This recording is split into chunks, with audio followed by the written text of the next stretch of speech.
আমরা সবাই তো কম বেশি আমশর্ত খেয়েছি, কিন্তু আমশর্ত দিয়ে এই রেসিপিটিকে কখনো ট্রাই করেছেন? আজ আমি তৈরি করব দক্ষিণাঞ্চলের বিখ্যাত একটি রেসিপি, যার নাম আমশর্তের খাটা।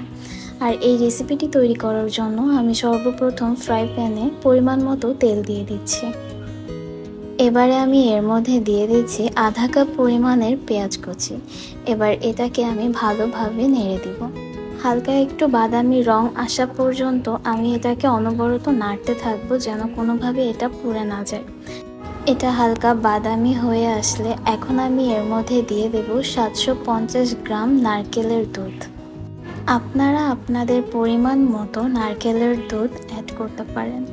এবার আমি পেঁয়াজের সাথে এই নারকেলের দুধটাকে ভালোভাবে মিশিয়ে দেব।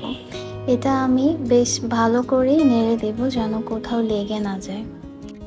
এটা হালকা একটু ঘন হয়ে আসলে আমি এর মধ্যে দিয়ে দিব 1 কাপ পরিমাণের চিনি। আপনারা অবশ্যই আপনাদের যতটুকু দরকার ঠিক ততটুকুই চিনি ইউজ করবেন। আমি এবার সবগুলো একসাথে খুব ভালো করে মিশিয়ে দেব, যেন এটা লেগে পুড়ে না যায়। এই জন্য আমি এটা অনবরত নাড়তে থাকবো।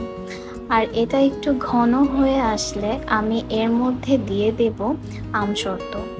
আমি এখানে 1 কাপ পরিমাণের আমশর্ত দিয়ে দিয়েছি। এবার একটু মিক্সড করে আমি এর মধ্যে দিয়ে দিব তেঁতুলের পাল্প।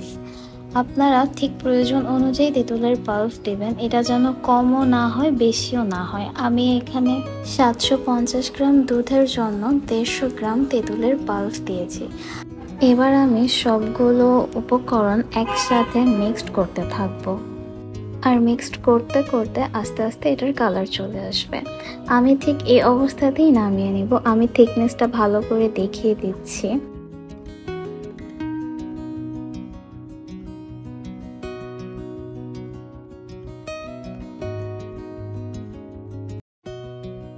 তো তৈরি হয়ে গেল দক্ষিণাঞ্চলের একটি বিখ্যাত রান্না আমশর্তের খাটা। আশা করি রেসিপিটি আপনাদের ভালো লাগবে। যদি ভালো লেগে থাকে অবশ্যই আমার চ্যানেলটি সাবস্ক্রাইব করবেন।